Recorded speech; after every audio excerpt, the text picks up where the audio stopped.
Som, aí. Eu que estava enrolado aqui, não é o som não. Queridos, bom dia, a graça e a paz do Senhor seja com todos presentes. Que Deus te abençoe muito nessa manhã, continue a abençoar, assim como já falou o nosso coração através das canções, através de leituras e agora através da pregação. Eu quero compartilhar com os irmãos um texto bíblico, Salmo de número 103. Convido você a abrir a sua Bíblia no Salmo 103, um salmo de 22 versículos, de 22 versos. Nós vamos falar nessa manhã, eu quero compartilhar com os irmãos, um pouco da doutrina do ensinamento bíblico, da soberania divina, da grandeza de Deus. Como costumo dizer, a doutrina, não é uma doutrina fria, não é uma doutrina engessada, dura, mas talvez seja a doutrina que mais aquece o coração da igreja, saber que Deus é soberano, que o túmulo está vazio, mas o trono não está vazio.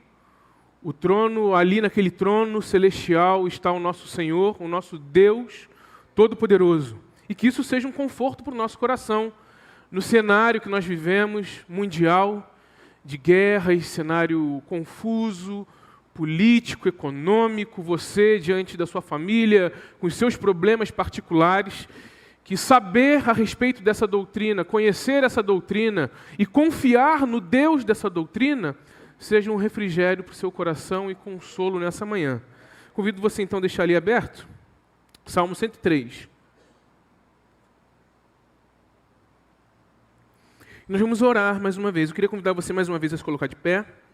Você vai orar comigo, pedindo para que Deus fale ao nosso coração, porque se não for o Senhor falar, se não for o Senhor tocar no coração, não adianta performance alguma, mas é o Espírito Santo de Deus que nos orienta e fala conosco. Feche seus olhos.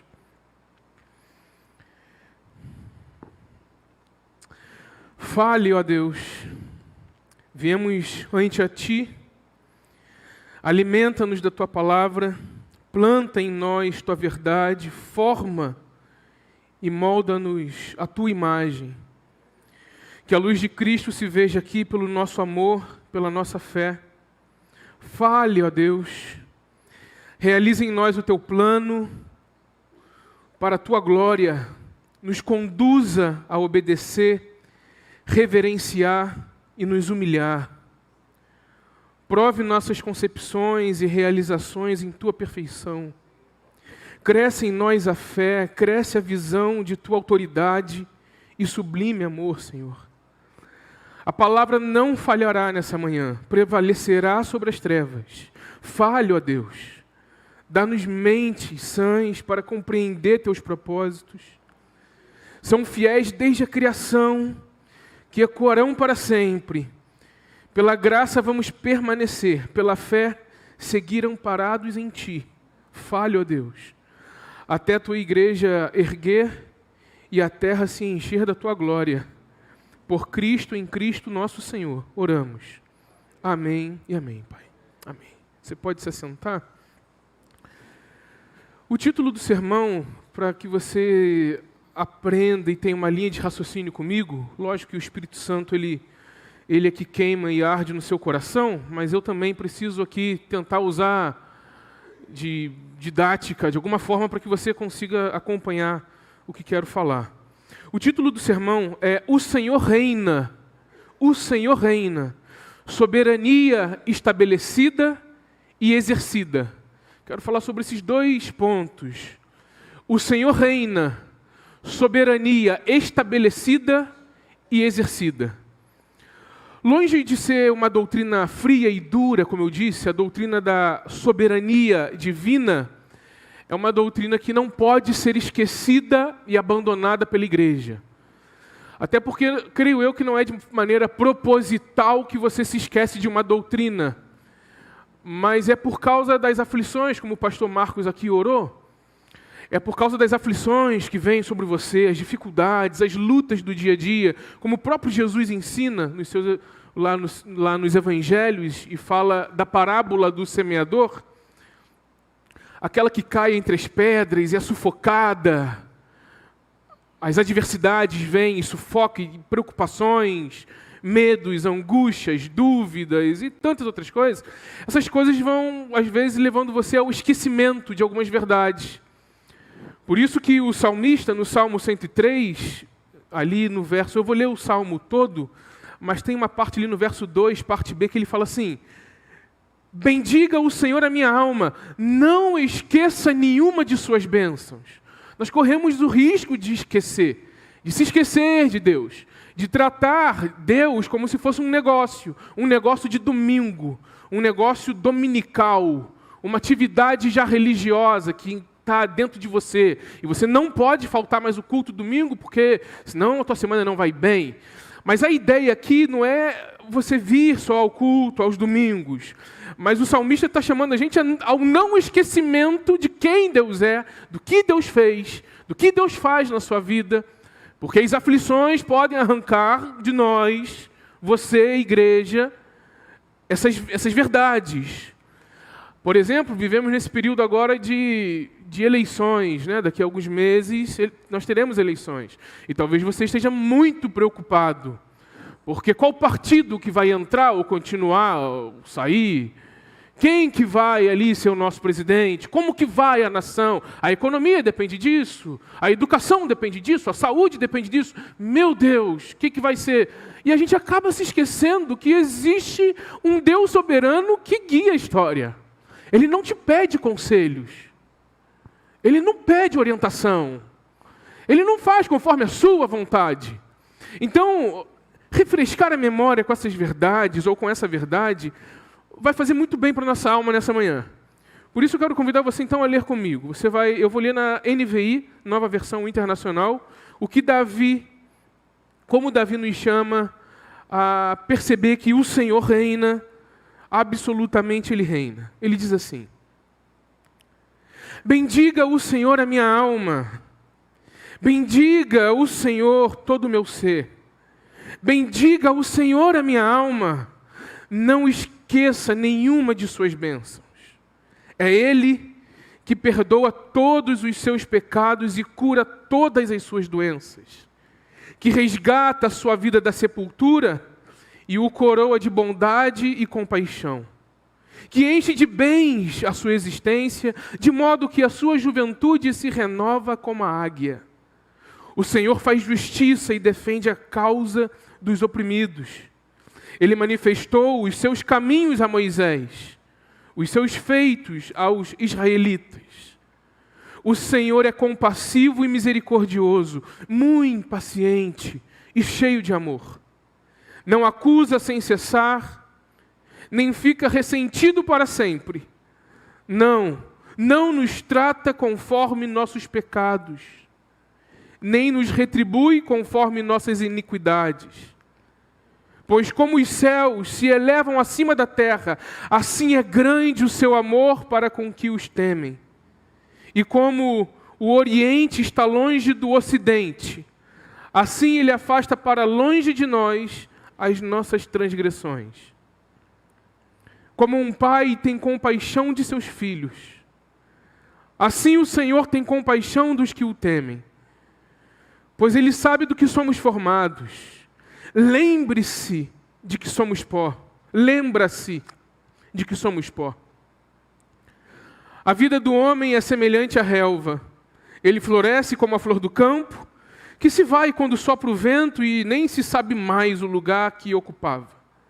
Mas o amor leal do Senhor, o seu amor eterno, está com os que o temem, e a sua justiça com os filhos dos seus filhos, com os que guardam a sua aliança e se lembram de obedecer aos seus preceitos. Verso 19, gostaria que você focasse no verso 19 comigo. O Senhor estabeleceu o seu trono nos céus, e como rei domina sobre tudo o que existe. Bendigam o Senhor, vocês, seus anjos poderosos, que obedecem a sua palavra. Bendigam o Senhor todos os seus exércitos, vocês, seus servos, que cumprem a sua vontade. Bendigam o Senhor todas as suas obras e todos os lugares do seu domínio. Bendiga o Senhor a minha alma. Até aqui, palavra de Deus. Belíssima oração, poesia de Davi, profundo teologicamente. Isso aqui Davi não escreve apenas com seu conhecimento intelectual, mas porque Davi, com certeza, ele conseguiu aqui unir alma e boca. Davi aqui, na verdade, como uma breve introdução, ele está convidando o povo de Deus a unir alma e boca. Que alma e boca façam um acordo. Que alma e boca mantenham a união, estejam casados. Porque Davi está falando aqui, bendiga o Senhor a minha alma. Não é cante minha boca ao Senhor. Davi sabe como que é perigoso quando a boca apenas canta ao Senhor.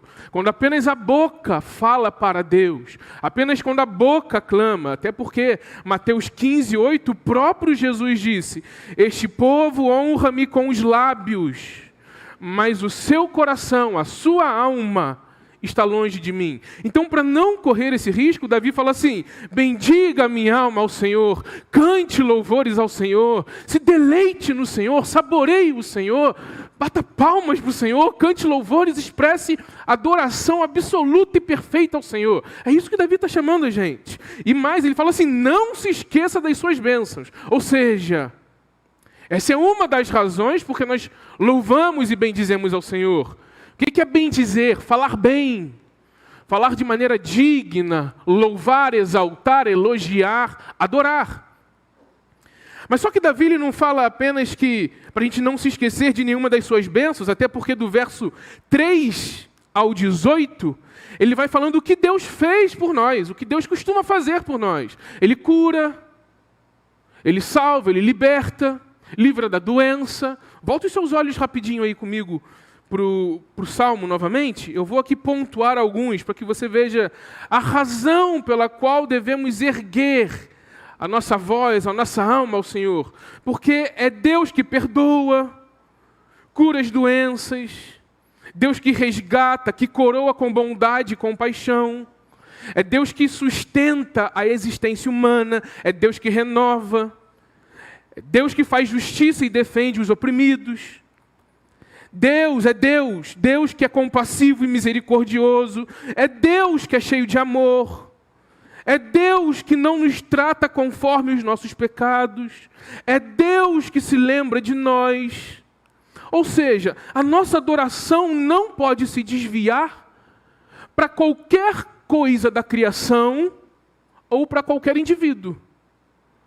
Davi está falando, não se esqueça do Senhor, adore o Senhor, porque nele tudo existe, nele tudo acontece, é Ele que faz tudo, é Ele que te dá riqueza, é Ele que te dá o ar, Ele te empresta, e tu não devolve, você está devendo Deus o teu ar, o ar dele. Ele que faz tudo, Ele que te dá dinheiro, Ele que te dá saúde, é Ele que te livra, é tudo. Até mesmo aquilo que a gente não gosta, mas é Ele que faz. Mas só que chega no verso 19, ou seja, se do verso 3 ao 18, Davi está falando o que Deus faz, o que Deus fez com o povo, o que Deus ainda continua a fazer com a igreja hoje, você vai ver que Davi agora para no verso 19. Ele fala qual é a verdadeira razão que nós devemos exaltar o Senhor e adorar, bendizer e cantar louvores. A gente não adora a Deus porque Deus nos dá emprego, até porque você pode perder o seu emprego, então você não vai mais adorar a Deus. A gente não adora a Deus porque Ele dá dinheiro para a gente, os nossos recursos, até porque pode faltar. E se faltar, você não vai mais adorar? Não, pastor, vai faltar? Não pode, nós cantamos aqui, você cantou com a boca cheia. Ainda que a figueira não floresça. Cantou só com a boca ou com a alma? Então, mas só que a verdade aqui, a razão da gente adorar o Senhor, bendizer o Senhor, é o verso 19. É o verso 19, O salmista diz assim: o Senhor estabeleceu o seu trono nos céus, e como rei domina sobre tudo o que existe. A gente pode perguntar: por que eu devo adorar o Senhor? Porque Ele estabeleceu o reino no céu, e Ele exerce domínio, e Ele continua dominando. Por causa disso, essa é a razão básica para você adorar o Senhor. Porque Ele estabeleceu, porque Ele é grandioso, porque o seu perdão é maravilhoso, a sua cura, o seu resgate, a sua bondade, sua compaixão, seu sustento, seu renovo, sua justiça, sua defesa, sua misericórdia, seu amor. Mas Ele é maravilhoso. É Ele. A ideia da igreja adorar a Deus não é porque Deus me dá alguma coisa. O céu não é céu porque vai ter rua de ouro, mar de cristal. O céu é céu porque Cristo está lá. Porque o próprio Deus está lá. Deus é suficiente. Ele é suficiente.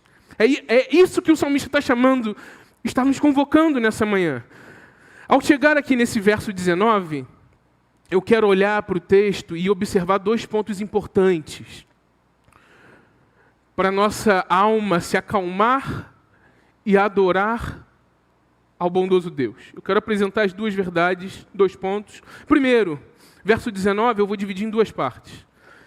Primeiro ponto importante é o estabelecimento da soberania divina. Queridos, não se esqueçam do estabelecimento da soberania divina. Deus estabeleceu o seu governo. Olha comigo o verso 19, ainda parte A. O Senhor estabeleceu o seu trono nos céus. A pergunta, talvez, que o coração pode fazer aqui é: quem estabeleceu a soberania de Deus? Quem o consagrou para se assentar no sublime trono do universo? Quem participou do Supremo Concílio para impor as mãos sobre Deus? Quem o elegeu? Teve quórum? A maioria venceu? Quem colocou Deus sentado no trono de glória? Quem? A resposta é muito rápida. Davi dá para a gente assim, um bonito ninguém. Ninguém elegeu Deus. Ninguém estabeleceu o trono de Deus. O próprio Deus.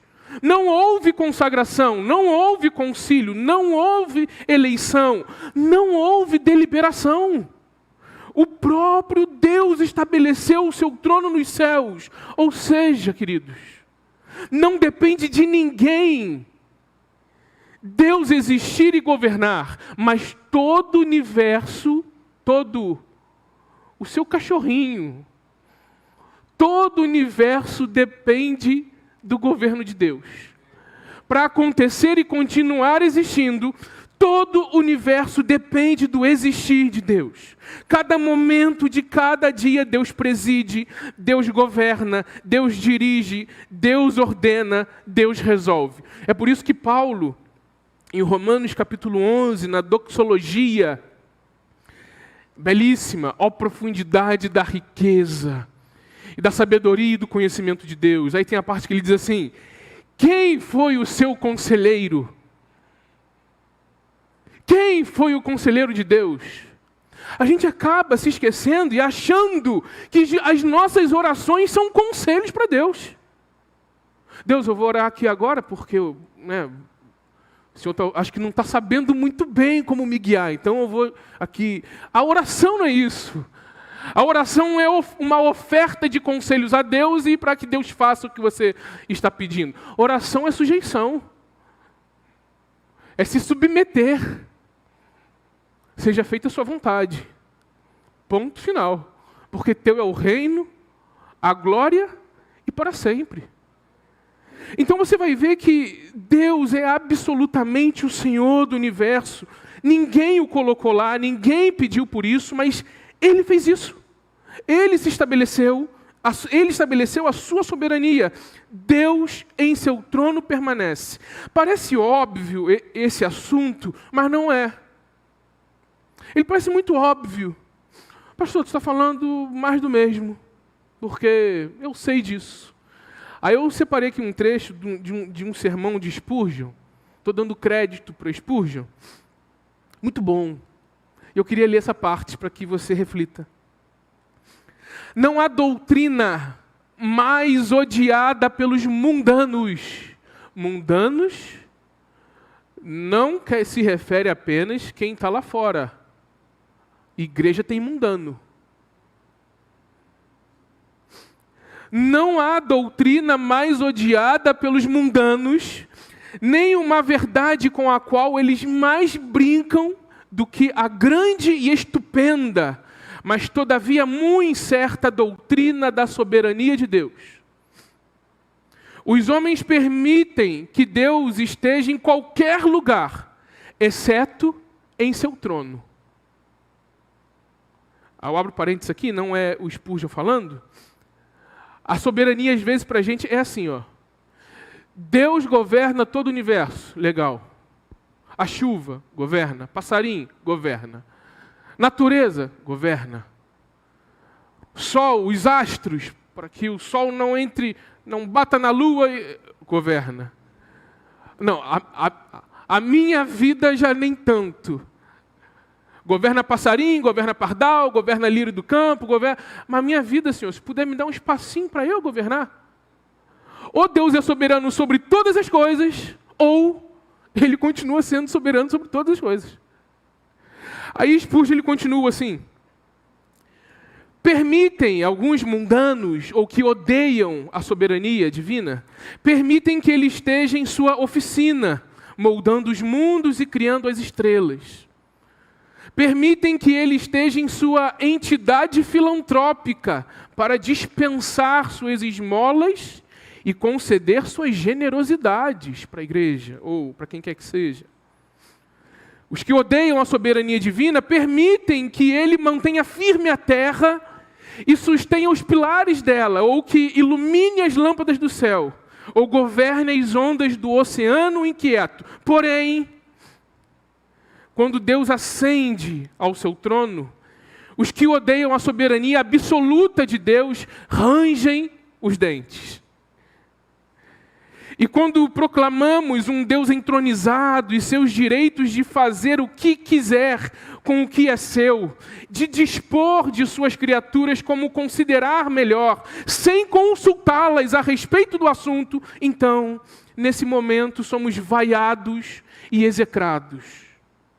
E os homens tapam os ouvidos para nós, porque o Deus que está em seu trono não é o Deus que eles amam. Eles o amam em qualquer lugar, exceto quando ele se assenta no trono, com o seu cetro em suas mãos e sua coroa sobre a sua cabeça. Mas é um Deus entronizado que nós, Igreja do Senhor, amamos pregar. É sobre um Deus entronizado que nós amamos depositar as nossas vidas. É sobre um Deus que está sobre o seu trono que nós confiamos. O que isso importa para a minha vida, pastor? Como eu disse, não existe verdade mais consoladora do que saber que Deus estabeleceu o seu trono nos céus. Não existe.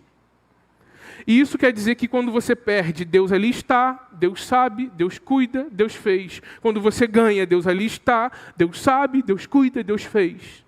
Está dando certo, Deus está dando errado, Deus... Feliz é o homem que percebe a mão de Deus na sua vida e nos mínimos detalhes. Tem uma historinha que eu li esses dias, lá na igreja onde eu estou, lá no quartel. Eu li uma historinha que eu li de um livro de filosofia judaica, mas achei tão bacana, pequenininha, de 2 passarinhos conversando. E eu rebati esses passarinhos. Porque o tordo vira ao pardal e fala assim: realmente gostaria de saber por que os humanos, ansiosos e preocupados, estão a correr. Aí o pardal vira para o tordo e fala assim: amigo, acho que isso deve ser porque eles não têm um Pai Celeste assentado sobre o trono, como que cuida de mim e de você. Ao vir para o passarinho, para o tordo e para o pardal, fala assim, não, eu tenho sim. É que às vezes eu me esqueço que tenho. Por isso que eu vivo ansioso e confuso e abafado demais. Mas obrigado, pardal e tordo, porque vocês me levaram a uma reflexão. De fato, eu preciso acalmar a minha alma, porque Deus continua soberano. O túmulo está vazio. Na Páscoa a gente celebra isso. O trono não. O trono não. O trono está muito bem ocupado. Descansa nisso. Confia o seu coração nesse Deus soberano.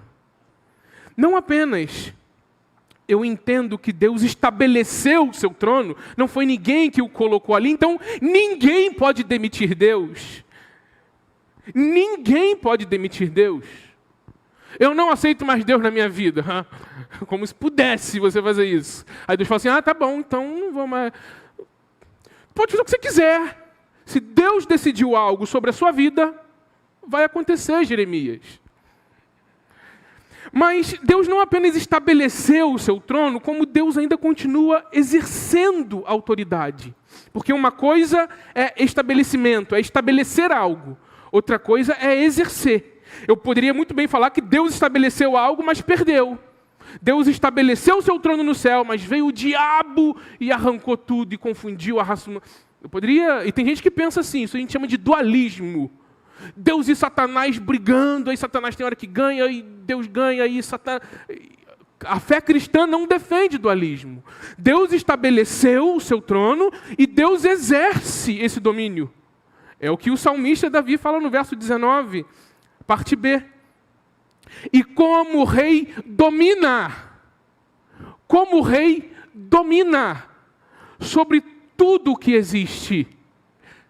Tudo.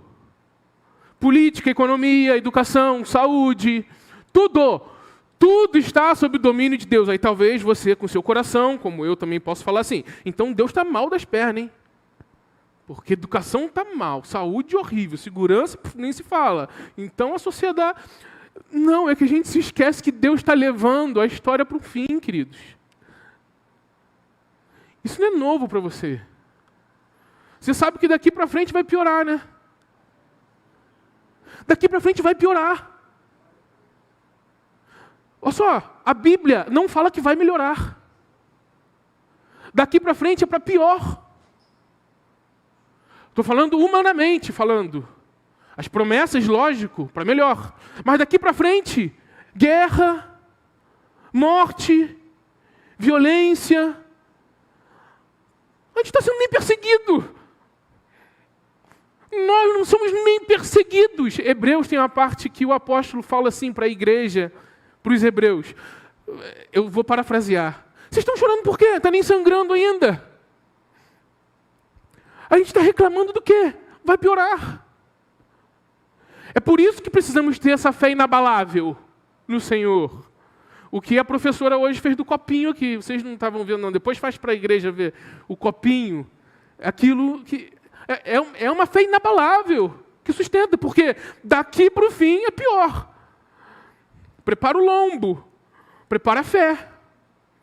Não acha que é tudo festa. Mas Deus, Ele, como rei, Ele domina sobre tudo que existe. O exercício da soberania de Deus é a nota que se repete no saltério. Salmo 93:1. O Senhor reina. Salmo 96:10, dizei entre as nações, o Senhor reina.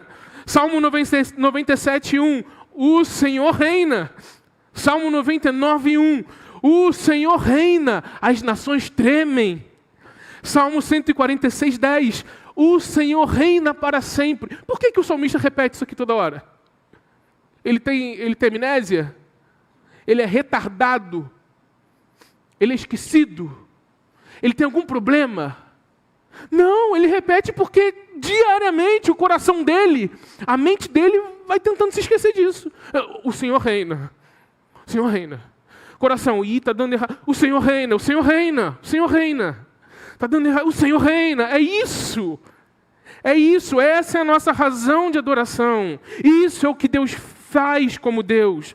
Não há separação no equilíbrio de poderes no céu, querido. Vivemos hoje um momento onde a igreja, não falo aqui, lógico, mas a igreja evangélica está confusa doutrinariamente. É uma bagunça o que você escuta nos púlpitos. Falta ensinamento saudável, bíblico, profundo.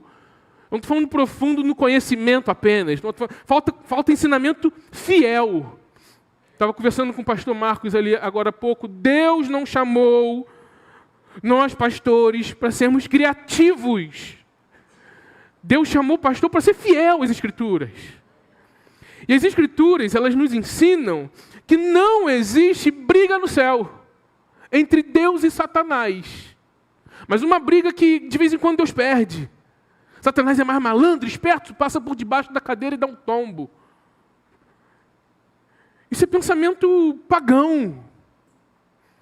A Bíblia é absoluta em dizer que o Senhor é Deus. Nenhum outro há senão Ele. Só o Senhor é Deus. Em cima no céu, embaixo na terra.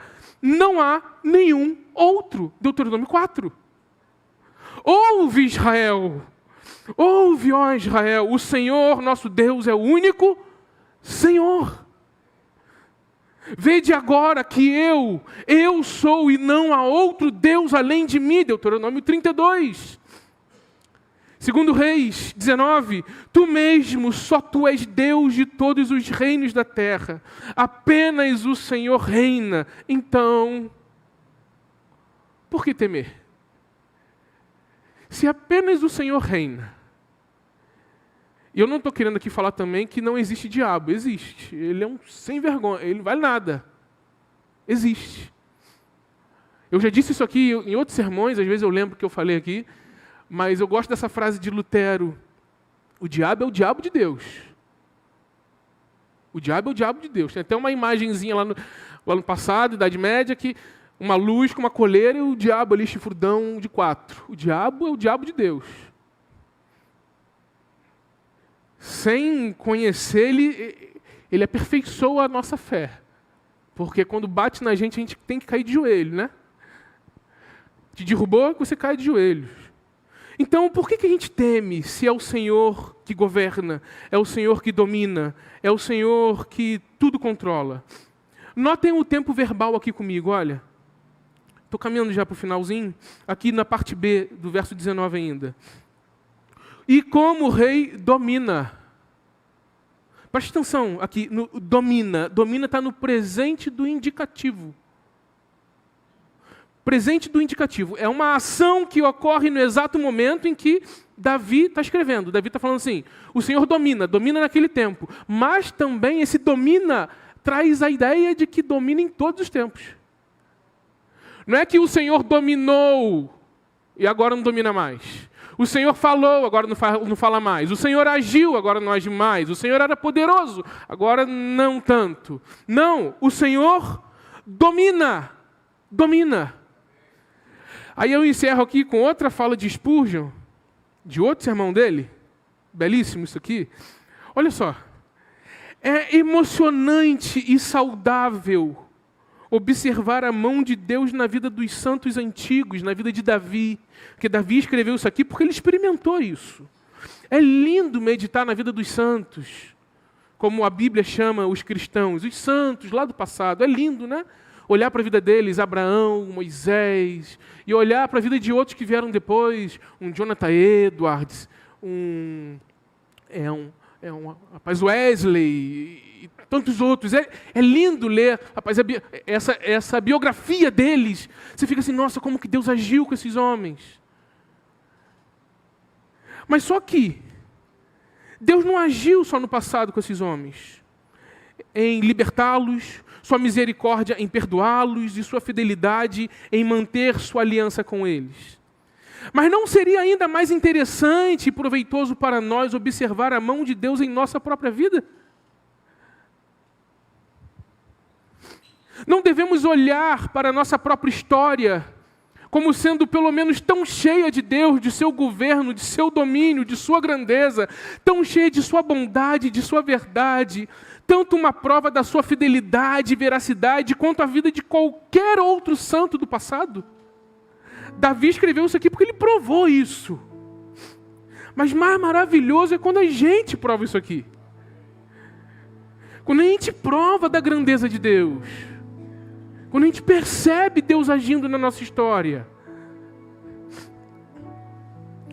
Nós fazemos uma injustiça ao nosso Senhor quando supomos que Ele realizou todos os seus atos poderosos e mostrou-se forte para com aqueles nos primeiros tempos, mas não realiza maravilhas ou desnuda seu braço para os santos que estão aqui agora na terra. Vamos rever nossas próprias vidas. Certamente nestes podemos descobrir alguns momentos felizes, revigorando a nós mesmos e glorificando a Deus. Te faço algumas perguntas aqui agora para você refletir. Reflita, pensa com carinho. Você não teve livramentos? Você que está aqui nessa manhã, a PIB de Itaipu, não teve livramentos? Você não passou por nenhum rio apoiado pela presença divina? Você andou por nenhum incêndio, mas ileso? Não teve manifestações?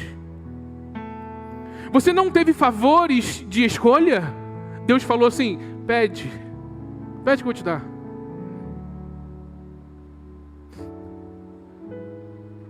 O Deus que deu a Salomão o desejo de seu coração, Ele nunca te ouviu e respondeu os seus pedidos? Pensa nisso. Aquele Deus de pródiga generosidade, de quem Davi cantou, quem farta a tua boca com coisas boas, Ele nunca te saciou com gordura. Deus nunca te deu uma picanha gorda para comer. Deus nunca lambuzou tua boca de bondade. Por que temes?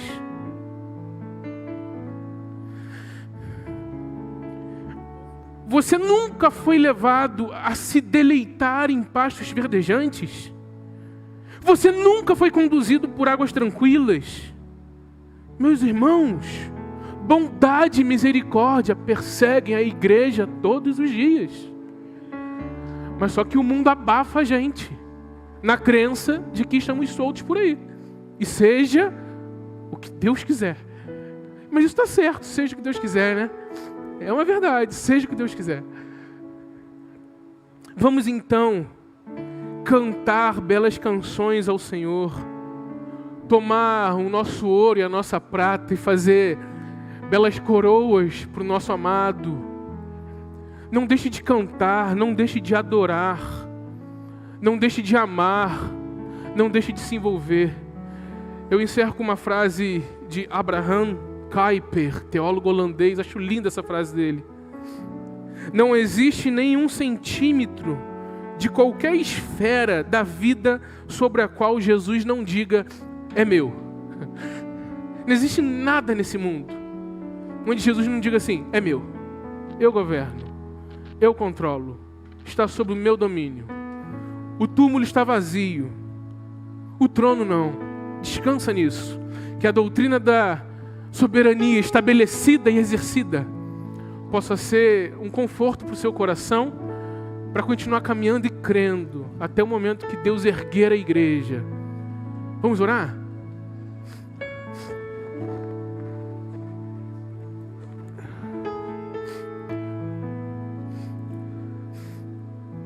Bendiga o Senhor a minha alma. Bendiga o Senhor todo o meu ser, bendiga o Senhor a minha alma. Não se esqueça nenhuma de suas bênçãos. Não se esqueça, minha alma, que o Senhor estabeleceu o seu trono nos céus e como o Rei domina sobre tudo o que existe. Minha alma, por que estás abatida? Por que estás abafada? Por que está tão preocupada? Vamos fazer um acordo, pega a cadeira, se assenta e descansa no Senhor. Descansa no Senhor que reina para todo sempre. Que o Senhor acalme o nosso coração e que o seu nome seja exaltado hoje para todo sempre. Em nome de Jesus, nosso Senhor e Rei. Amém e amém.